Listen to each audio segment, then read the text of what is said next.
There's this moment in Prisoner of Azkaban, a quiet one, where Harry learns how to push back against the very thing that's been pulling him under. Not with anger, not with force, but with one bright memory.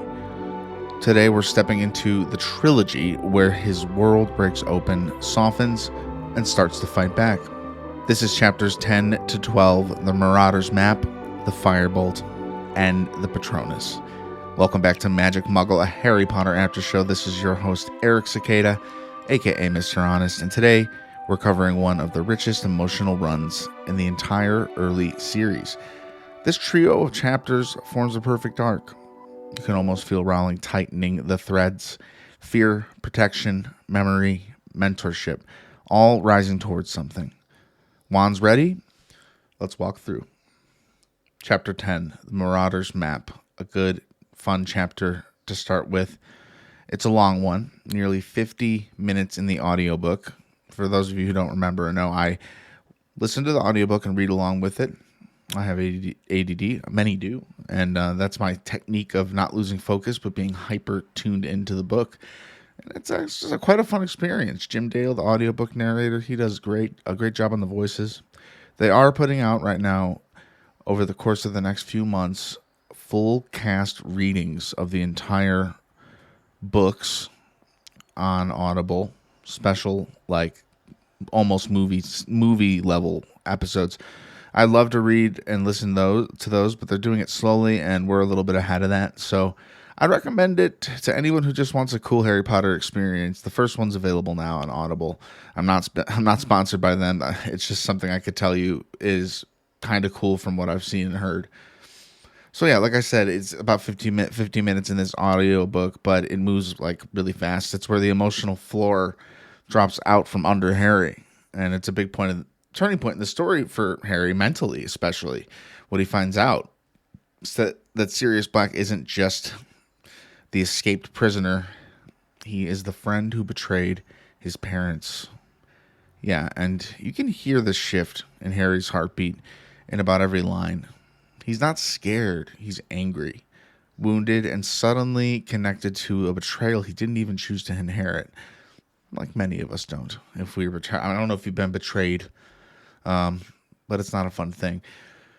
Rowling layers this chapter with shadow, Snape's suspicion tightening, McGonagall's brittle concern, the whisper of the past coming back to claim Harry, and then the map, a magical object that feels mischievous but also carries sorrow at its core.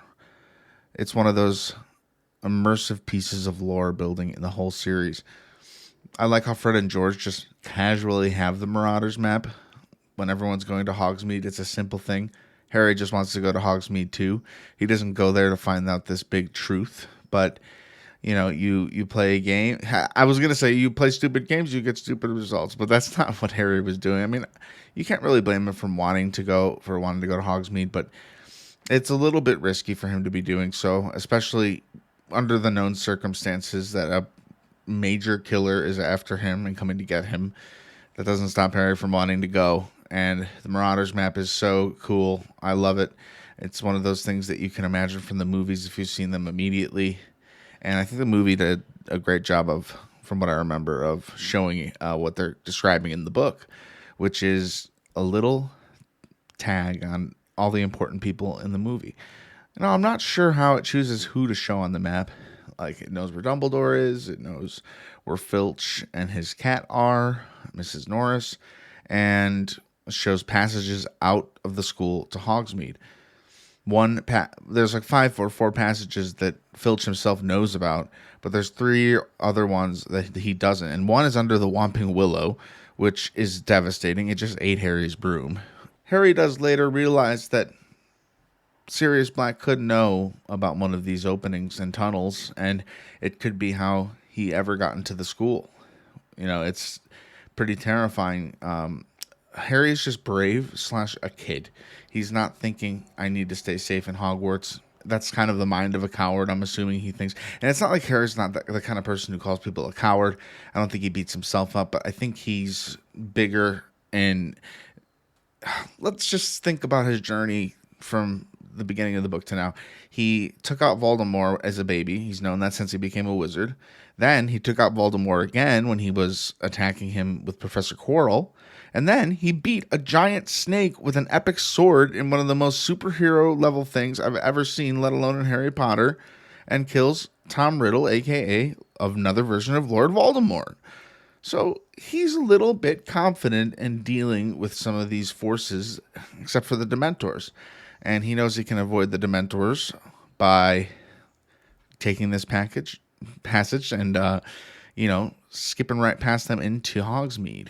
Dangerous, but honestly, something I would probably do at his age under the same circumstances. I think a lot of us probably would too. As a kid, this chapter's an adventure, and as an adult, it's a tragedy. Harry gets to see some of the wonders and awesome aspects to Hogsmeade before they go and get their first nice pint of butterbeer. Oh my goodness, I want butterbeer. Someone told me it's an iteration of butterscotch. I don't know if it's like one of those things you can have hot or cold, because later in this series of chapters, Lupin gives Harry one, and it's in a bottle. So I'm assuming there's many different versions of butterbeer. I like the group of teachers coming into the exact place Harry is, so they have to like move a tree in front of them so they can just kind of passively listen to the conversation of Cornelius Fudge, the Minister of Magic, Professor McGonagall herself, Professor Flitwick, and Hagrid. For me, it was a bit of a sigh of relief for Hagrid because we haven't had much follow-up on what the Malfoys did to him about Buckbeak attacking Draco. And apparently the Minister of Magic, we learn a little later that he's not mad at Hagrid, and it's just the beast, Buckbeak himself, that must be dealt with, which is a little bit upsetting, because everyone knows he's not a bad animal. It's the fact that Draco Malfoy mistreated the opportunity he had to woo the animal and sit on his back and gain its approval. He didn't listen to what Hagrid had to say. It is Hagrid's fault, though, for putting such a big lesson on the very first class. This could have been like a final day type of thing and preparing the students, week by week a little bit more to learn more about the hippogriffs and whatnot. But Hagrid's not perfect. I know he's completely innocent, and we will get more into Buckbeak later, if not this chapter or episode, but later on in the discussions, I think Buckbeak will come back. So we're sitting at the Three Broomsticks, I believe. If I'm wrong on that, my bad. I think we're at the Three Broomsticks. And these four adults are talking about the exact situation that's living in Harry's mind. The fact that Sirius Black is on the run, why he's such a danger. We learn how he betrayed Harry's parents. He was the best man at Harry's father's wedding. Sirius Black was someone who was a big part of the Potters' lives up until the very end, and apparently he was the last person in the world who would deceive them. But as the story goes, he did.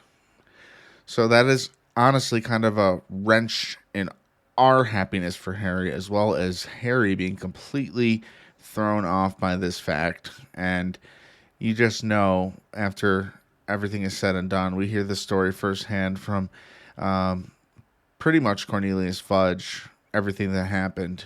And geez, it's a tough thing to hear. I mean, that's a big revelation. That goes from Harry wanting to just avoid being hurt by this evil, monstrous killer who should totally be mind broken by the Dementors by now, but he's not for some reason. He's learned to not lose his soul to them completely or lose all that. I mean, I know he's changed. It's described that he's completely changed from when Harry goes and looks him up later in his book that Hacker gave him, of pictures of big moments in his parents' life and his family and his mom and dad. So he gets to see who they were. He gets to kind of actually see them in the world that he knew they lived in, opposed to the Muggle versions of them who apparently died in a car crash. Every time I think of the Dursleys, it makes me mad. I was even watching a Harry Potter video, I think it was last night, and I just saw the imagery of them putting Harry into the cupboard under the stairs when nobody's watching. That's how they treat Harry Potter. A complete nuisance and an example of how terribly Harry's mom was just to be a wizard and a witch. It's based a lot off of the jealousy of Aunt Petunia and the sternness of Vernon Dursley. He doesn't like any part of it. He knows it hurts his wife. And the more I try and break it down, the more I'm with Harry. I'm like, we'll just wait to see them next year. Harry never goes home for Christmas, as we see in this next chapter. And the chapter ends with Harry having to sneak into Honeyduke's, the candy store, which he came through to get here in the passage. And it's described that he can't get his mind off it. What Sirius did to his mom and dad, it really, really upsets him.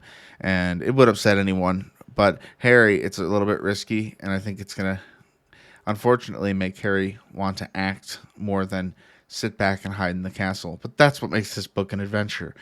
We don't want to see Harry hiding the whole time. We want to see him face his fears, confront his demons, win against the evil that surrounds him. And Sirius Black is a painted example of that at this point in the book.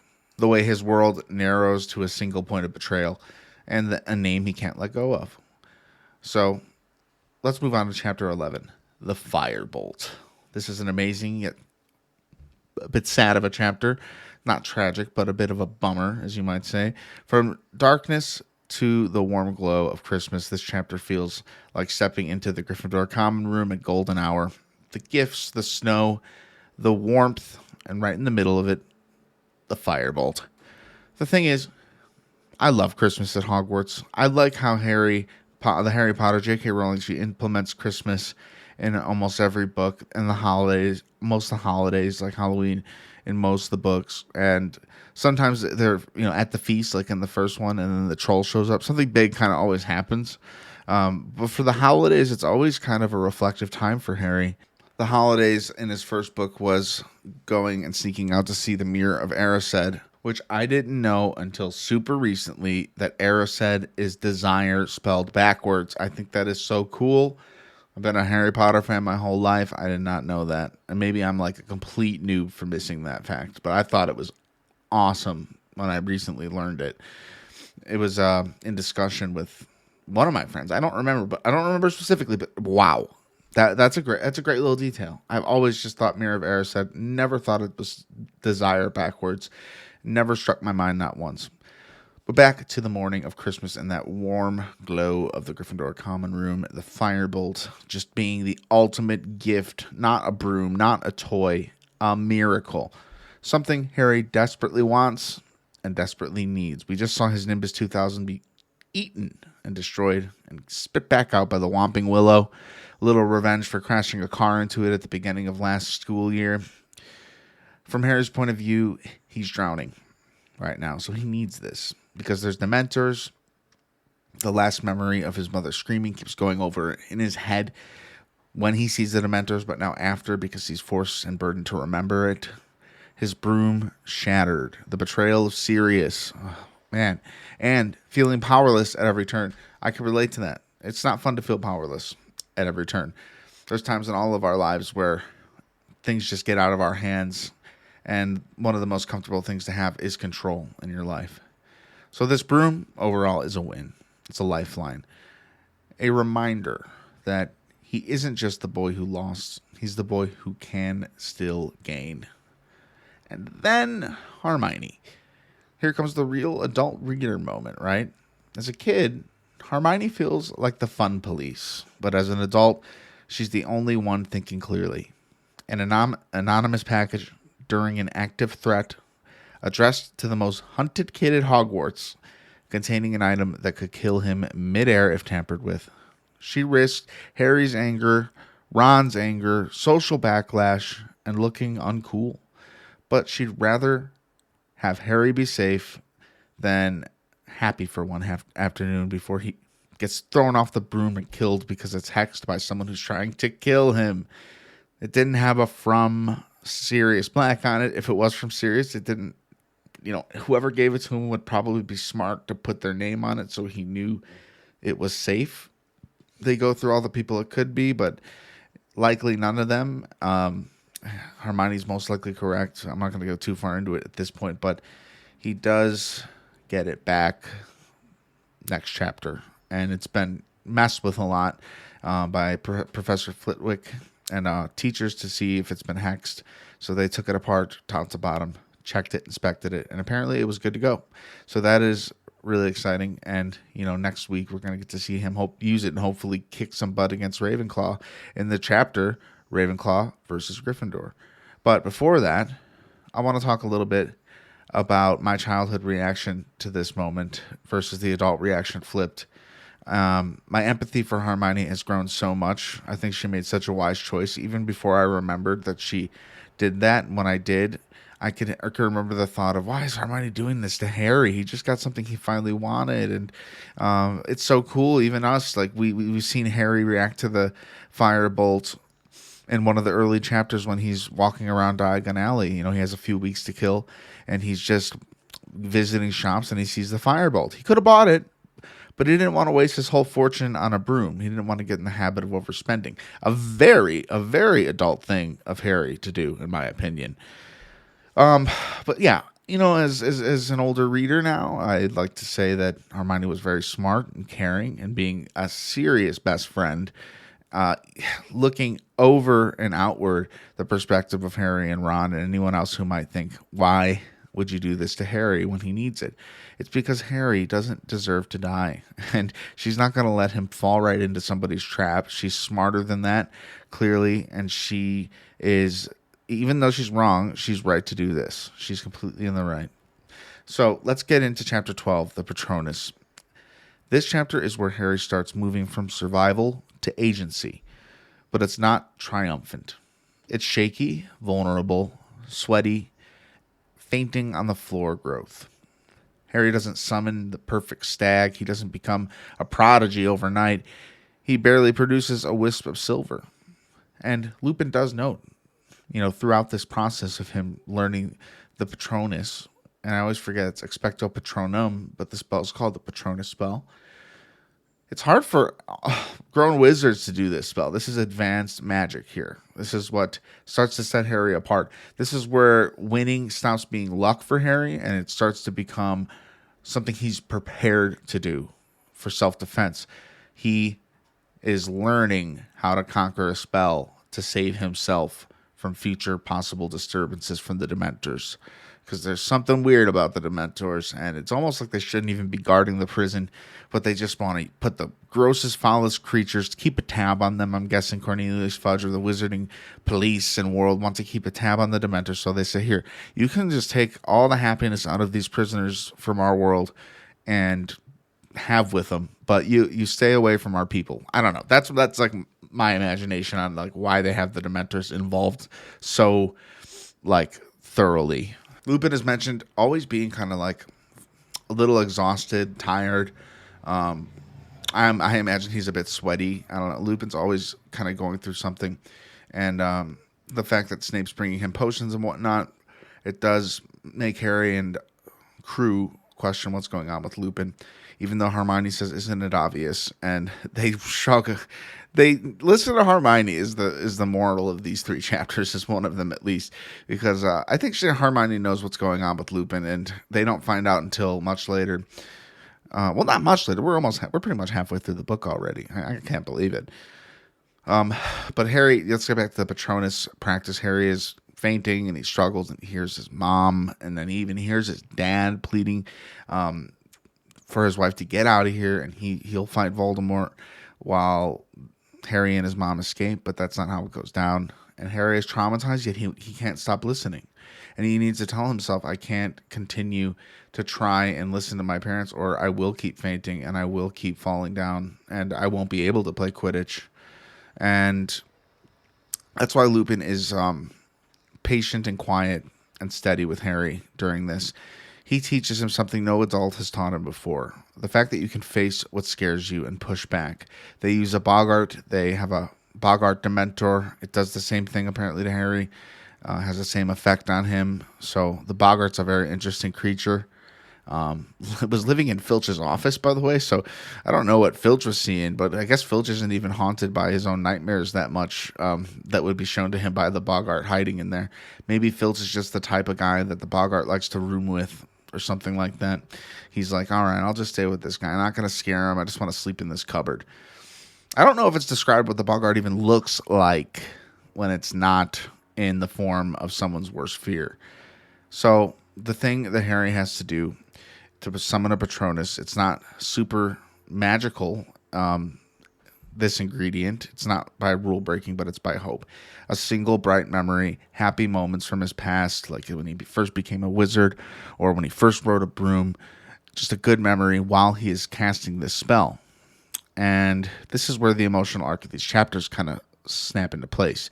Chapter 10 breaks him, that knowledge of Sirius betraying his parents. Chapter 11, it gives him a gift in form of the Firebolt. And chapter 12, it teaches him how to fight. Lupin doesn't say, you're ready. He says, you won't pass out this time, which is good. I mean, we don't want to see Harry just like perfectly one and done everything. He's not like this super wizard who could do everything all at once. He's a human being, a wizard human being, so a little bit more than our typical human beings. But the fact is, Harry's learning naturally, and he learns enough just to the point where he won't pass out. He'll be able to complete the match, ideally, unless like every Dementor in the school comes towards him at once. I think it's going to be a different situation for him on his new Firebolt next week. McGonagall seems excited to be giving it back to him. When Harry was worried that they were going to be taking it apart and looking for jinxes and stuff, he kind of figured the broom would be completely ruined. But when McGonagall returns him the broom, well, it's as nice as it was when he received it, and I like that. I think McGonagall wants Gryffindor to win the House Cup. If you remember, she gave him the Nimbus 2001 in the first book. Thought that was a very sweet moment, very nice thing of Professor McGonagall, such a likable character and a very deep and complex character. I'd like to learn more about her every book. So we have the arc of these chapters. This trilogy of chapters is one of the best examples of Rowling's emotional pacing. 10, the wound. 11, the balm. 12, the first weapon. It's the shift from helplessness to hope. Imperfect, messy, human hope. And I read through them pretty slowly, these chapters, and that gives you a little bit more time to process it, me in general, when I'm listening/reading these chapters. There's also very little details that I don't go over sometimes because I'm trying to hit the main points. I like to imagine the listener has recently read the book or knows the story well enough. One of my favorite moments is just the running gag of, it's not really a gag, it's just Neville Longbottom always forgetting the password to the portrait. Love that kind of moment. I love hearing Hagrid feel defensive of his animals, and I know he's upset about Buckbeak, and we're going to see more of that definitely in coming chapters/weeks. And we really want this Quidditch match to go well for Harry. I want him to make Oliver Wood happy. Another thing about these about Wood, Oliver Wood, it's like he's so desperate for a win that he completely overlooks the safety of Harry, and he brushes off the idea that Harry's trying to be murdered. Just give him the broomstick. You know, Harry shouldn't have told him about it, but luckily Harry did get the broomstick back, and that is going to be right into our follow-up next week. Thank you for joining me on this warm, shadowed, and beautifully emotional stretch of Prisoner of Azkaban. Azkaban, tomato, tomato. Next time we step into the Quidditch match and the fallout from what Harry learned today. I want to thank you for listening. There's a link tree in our About section. It contains all the links to all my social medias, including Marvel Maniac, my Marvel after show, and I love doing that, and this is kind of like the second one that was born out of that, and I'm loving doing this show, Magic Muggle, a Harry Potter after show. And thank you so much for listening and being here. Your presence is beyond appreciated. We have a Patreon that is very much set up for Marvel Maniac right now. It's on the link tree. You can join it now, or you can wait. I'm going to integrate Harry Potter into it, so it's going to be kind of like a joint page for both the podcasts, and I think it's a decent idea for now. I don't want to spread myself too thin and having two different Patreons. I think right now it's a good idea to just put them together. Not necessary for you to listen to Marvel Maniac, as I will be uploading bonus content for both podcasts, maybe every other week. I'll do a mini-sode about Harry Potter / the next week Marvel Maniac, or we'll figure out another way to make it very special. Maybe mini-sodes for Harry Potter on Thursdays, and then mini-sodes for Magic. I keep saying Magic Muggle, Marvel Maniac on Saturday mornings where they are now. So it's exciting. I'd like to see you on there. You can join even if you don't want to pay for the Patreon. You can come in as a free member and you will completely have access to a backlog of episodes. I make them free to listen after a certain amount of weeks. There's not much Harry Potter content on there right now. There's a tip jar also in the About section if you want to give a tip. Never expected, but always appreciated. This is my main line of work right now, and boy, do I love it. I am so lucky to be doing this and talking about my favorite things in the world. It means the world that you were here one more time. Until next week, wands down, hearts full.